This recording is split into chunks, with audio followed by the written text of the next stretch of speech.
Insiders here on the line with a California native, Jordan Campbell, linebacker, went to USC Louisville, and Jordan spent his last year at New Mexico Highlands. The dude balled out there. Jordan's on the line. He registered 214 tackles, 52 for loss, 17.5 sacks. Jordan was a two-time All-American, played both sides of the ball. Jordan, you can play a 3-4 and a 4-3, and I like my linebackers, and I know that's impressive. We're talking to Jordan about the upcoming draft. Thank you, Mr. Campbell, for joining us. What have you been up to? How's your day today? My day is great.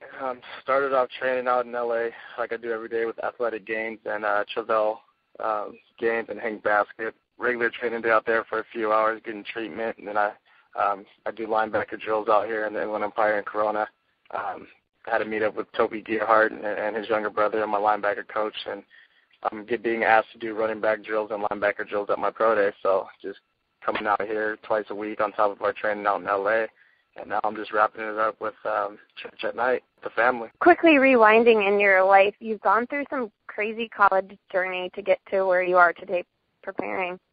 Tell me about your college career and how it unfolded. I signed to USC, to the #1 recruiting class in the nation. Went to USC, and just like any kid, expecting big things and hoping for big dreams. And I went to USC at a time where it was the #1 school in the country. So being there for 3 years and playing for Pete Carroll and playing with linebackers like Brian Christian, Clay Matthews, Ray Mauluga, Keith Rivers, all the first-round linebackers that are now all starting in the NFL.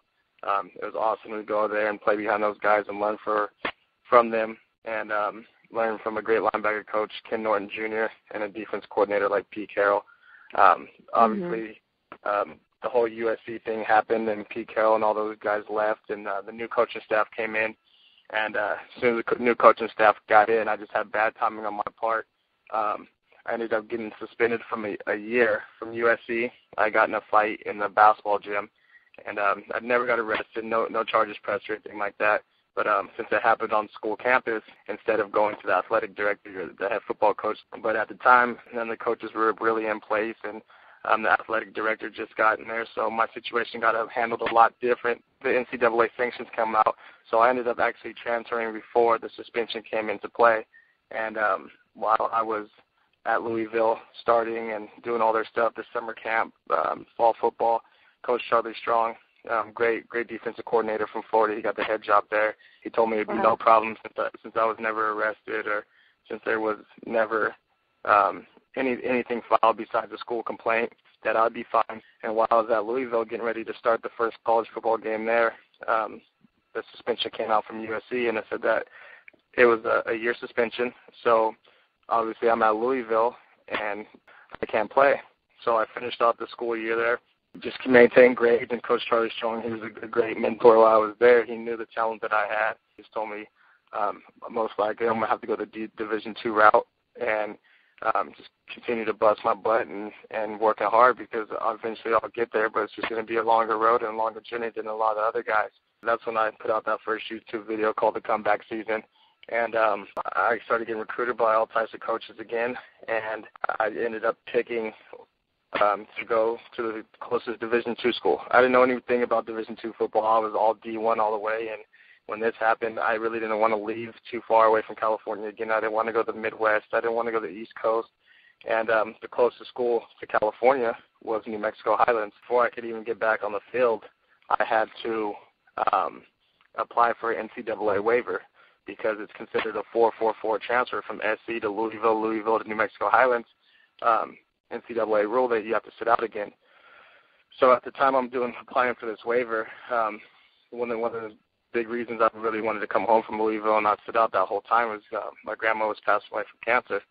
So instead of staying in Louisville and sticking it out there and having 1 year to play, I just said, you know what, forget it. My mom needs my help back home. I asked for my release from Louisville and got back home, started helping with my grandma this whole time. I'm trying to train and prepare myself to get back on the field. Going through this whole time being off the field and not being able to play, and also taking care of my grandma, just the whole nine, making sure that she could stay healthy and happy as long as possible while she's fighting her illness. And finally, late first week of camp comes, and they still haven't gave me an answer on my appeal. So kind of same situation in Louisville. I'm sitting out there in New Mexico Highlands. Week 1's coming up for the game, and I'm still waiting. And then they called on a Wednesday before our bus took off to eastern New Mexico, and they said, Jordan, sorry everything that you've been through. Just keep strong. You're granted to play. And they gave me eligibility to come back and play football. And the school I went to was the worst Division II school in the country. At New Mexico Highlands, in 2011, they were last in the conference, and they were ranked 142 out of 142 in Division II football. It's a brand new coaching staff. Just came off a 0-11 year. New Mexico school, not even a D1 school in New Mexico, but a D2 school. The D1 programs in the state of New Mexico are bad enough. No one ever gets to the NFL really out of there. But I'm going to the worst Division II school who hasn't had a winning football season in about 15 years. Everyone's saying, it's a sad situation. No one's ever been able to win at New Mexico Highlands. Just anything bad and negative you could say about the program was said. And me being who I am, I'm real confident in my play. In my first year at Highlands, I went in there, I ran the ball, I played linebacker, and I was a punter. And finishing the year, I tied the conference record for touchdowns in the game, had 3 carries for 3 touchdowns. I was number 1 in college football with 28.5 tackles for loss, which was a new conference record. And I tied the NCAA for longest punt in college football history, which was 89 yards.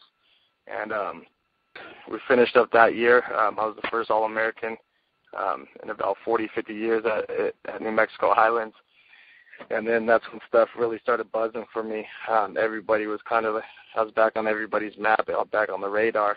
And everyone, I put my highlight film out, which is like 100,000 views right now, and people were just freaking out, like, wow, this is pretty insane. And again, all the haters helped me promote myself and get my story out there, because all the negative things that they were saying, now they wanted to write the positives. And now they had a highlight film to go with it. So not only my workout video was up there, but now my highlight film is going throughout the Pac-12. Kids started contacting me through YouTube, through Twitter, through Facebook, and say, hey, man, I've seen your video, I've seen your motivational stuff. I really want to play with you. Do you think you could give me your coach's phone number and put me in contact with them? Me, I'm like, heck yeah, I need to build this program up and do what Coach Carroll did and sell these kids a dream and tell them to come here and compete. And we ended up signing 21 Division I transfers from all over the country. And wow. Yeah, it was awesome. And then this past year, we went 8-2, which is the best in about 15 years in the school's program. The only teams we lost to was the number 1 team in the nation, Colorado State Pueblo, and the number 12 team in the nation, which is Chatham State. And we lost both those games late in the fourth quarter. And it just came down to the lack of experience. And those teams played together for 4 or 5 years. We played together for 4 months, 3 months tops. And yeah, so we ended up finished the season 8-2 in conference, and I led the nation out of all linebackers in tackle for losses again and sacks.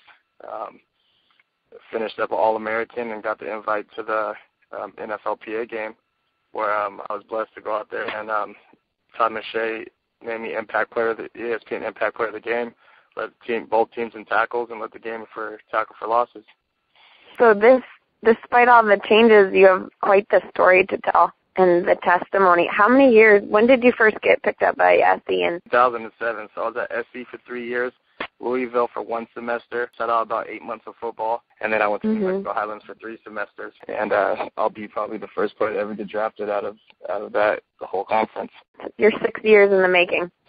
Oh, yes. I went from going to 4 straight championships in high school, being on the number 1 team in California, going to sign into the number 1 recruiting class in the country, to the number 1 school in the country, having everything at my doorstep, anything I possibly needed, playing with the best players in the country, to going to New Mexico Highlands where we didn't even get cleat. We had nothing. It was a poor school. So just talk about a humbling experience and humility. And I had it all at one time, and it was just a place that I say going from hell to work my way out of hell and fight my way back to where I belong, and that's the NFL.